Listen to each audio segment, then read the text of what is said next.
जय हिंद। हम आप सभी लोगों के लिए अंग्रेजी वर्णमाला का अगला टॉपिक लेकर आ चुके हैं, जिसमें आज आप लोगों को शब्दों में अक्षरों की दूरी पर आधारित प्रश्नों को पढ़ना होगा। इसमें देखिए प्रश्न कैसे पूछा जाएगा। जैसे मान लीजिए हम लिख देते हैं पी क्यू और ऐसे लिख देते हैं सी, तो यहाँ पर देखिए पी क्यू सी और लिख देते हैं एफ मान लीजिए। तो आप इसको अगर ध्यान से देखेंगे तो यहाँ पर देखिए प्रश्न क्या बन रहा है कि यहाँ पर ऐसा कौन सा अक्षर है जो यहाँ पर उतने ही स्थान पर या उतने ही दूरी पर है जितना कि अंग्रेजी वर्णमाला में होता है। तो आप देखिए क्या करेंगे, यहाँ देख रहे हैं सी कौन से स्थान पर होता है अंग्रेजी वर्णमाला में, तीसरे स्थान पर, और यहाँ भी कौन से स्थान पर है, तीसरे स्थान पर है। तो इसको पहचानने के लिए देखिए आपको करना क्या होगा, यहाँ पर हम प्रश्नों में ही आपको आराम से समझा देंगे। देखिए यहाँ पर हम डायरेक्ट प्रश्नों को करने का प्रयास करते हैं। देखिए पहला प्रश्न जो दिया गया है आप आराम से समझेंगे। दिया गया है PRADEE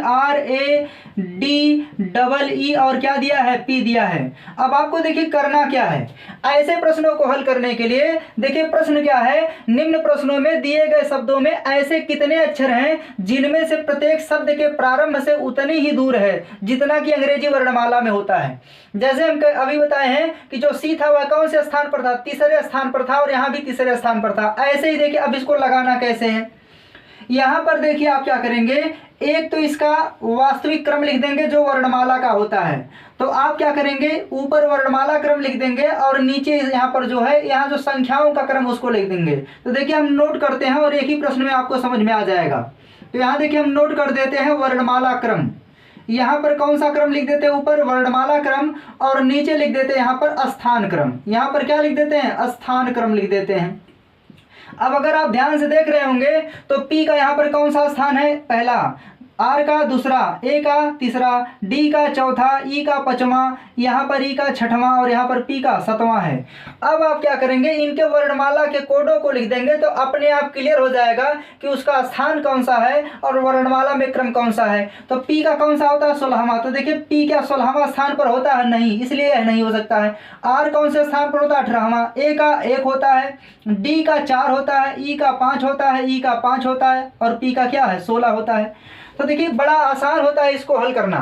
इसके अंतर्गत आने वाले प्रश्नों में आप देखेंगे कि उसका वास्तविक क्रम और स्थान क्रम यानी उसके वर्णमाला का क्रम और स्थान क्रम जो मैच कर जाएगा वही आंसर बन जाएगा। तो यहाँ पर बता दीजिए ऐसे कितने अक्षर हो जाएंगे। तो यहाँ पर देखिए एक तो कौन है, यहाँ देखिए ए नहीं है, एक कौन है, डी है, एक कौन है, डी है, और यहाँ पर यह कौन है, ई है। तो यह देखिए अगले में क्या है, जो यहाँ ई का स्थान क्रम है वह 6 है और वर्णमाला क्रम 5, इसलिए इसको नहीं लिया जाएगा। तो उम्मीद है समझ गए होंगे यहाँ पर अक्षरों की संख्या कितनी हो जाएगी। तो यहाँ पर अक्षरों की संख्या 2 हो जाएगी, यानी यहाँ पर आंसर कितना हो जाएगा, 2 हो जाएगा। उम्मीद है समझ गए होंगे। अब देखिए अगला प्रश्न जो दिया गया है, दूसरा प्रश्न। दूसरे प्रश्न को भी देखिए आराम से समझना है। दूसरा प्रश्न देखिए दिया गया है KAN दिया है, CHAN दिया गया है। आपको क्या करना है, इसके स्थान क्रम को लिखेंगे 1 2 3 4 5 6 7 लिखेंगे, और वर्णमाला क्रम क्या होता है, 11, यहाँ 1 होता है, यहाँ क्या होता है 14, यहाँ पर क्या होता है 3, H का क्या होता है 8, A का 1 और N का क्या होता है 14। अब देखिए यहाँ पर मिलाने का प्रयास करेंगे, क्या यहाँ पर स्थान क्रम जो है वर्णमाला क्रम से मैच कर रहा है कहीं पर। तो देखिए यहाँ 1 यानी पहले स्थान पर दिखा रहा है और यहाँ 11वें स्थान पर होता है, इसलिए मैच नहीं किया। A का पहला यहाँ दूसरे स्थान पर दिखा रहा है, भी नहीं हो रहा है। तो जब ऊपर और नीचे का क्रम मैच नहीं करेगा तो यहाँ पर ऐसा कोई अक्षर नहीं है जो प्रारंभ से उतना ही दूरी पर है जितना कि अंग्रेजी वर्णमाला में होता है। तो यहाँ पर आंसर क्या आ जाएगा, यानी यहाँ पर अक्षरों की संख्या क्या आ जाएगी, 0 आ जाएगी। इसी तरह से देखिए तीसरा प्रश्न।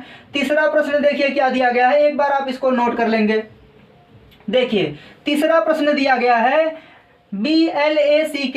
देखिए क्या दिया है, BLACK दिया गया है। तो आपको क्या बताया गया कि एक स्थान क्रम, देखिए इसको आप ऊपर नीचे भी लिख सकते हैं, जरूरी नहीं है, बस आपको समझना है। तो B का देखिए यहाँ पर स्थान क्रम 1, इसका 2, इसका 3, इसका 4, इसका कितना हो जाएगा 5।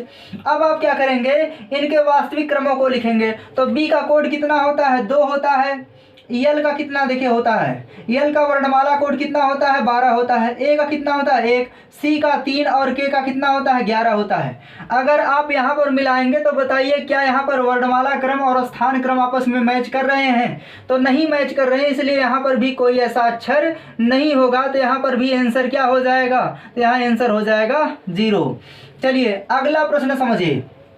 अगले में देखिए क्या दिया है, बकेट दिया गया। तो देखिए हम बकेट में अब पेपर में कैसे करना है डायरेक्ट देखिए उसको समझिए। ऐसे शब्दों में देखिए क्या करना है, आप उसके स्थान क्रम को लिखिए। तो 1 2 3 4 5 6 हो गया।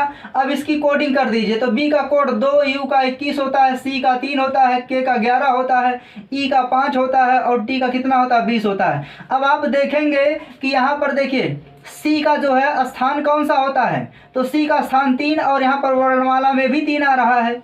ई का क्रम 5 होता है और यहाँ पर भी 5 आ रहा है। तो यहाँ पर जोड़ों की संख्या कितनी हो जाएगी, मतलब ऐसे कितने अक्षर हो जाएंगे? तो यहाँ पर आंसर कितना आ जाएगा? तो आंसर आ जाएगा कितना 2। यानी इस बकेट शब्द में ऐसे 2 अक्षर हैं जो इस शब्द में उतनी ही दूरी पर हैं जितने की अंग्रेजी वर्णमाला में होते हैं। तो उम्मीद है यह छोटा सा टॉपिक आपको समझ में आ गया होगा। इसके बाद 1 से 2 क्लासें और बची हैं जिसको हम जल्द लाने का प्रयास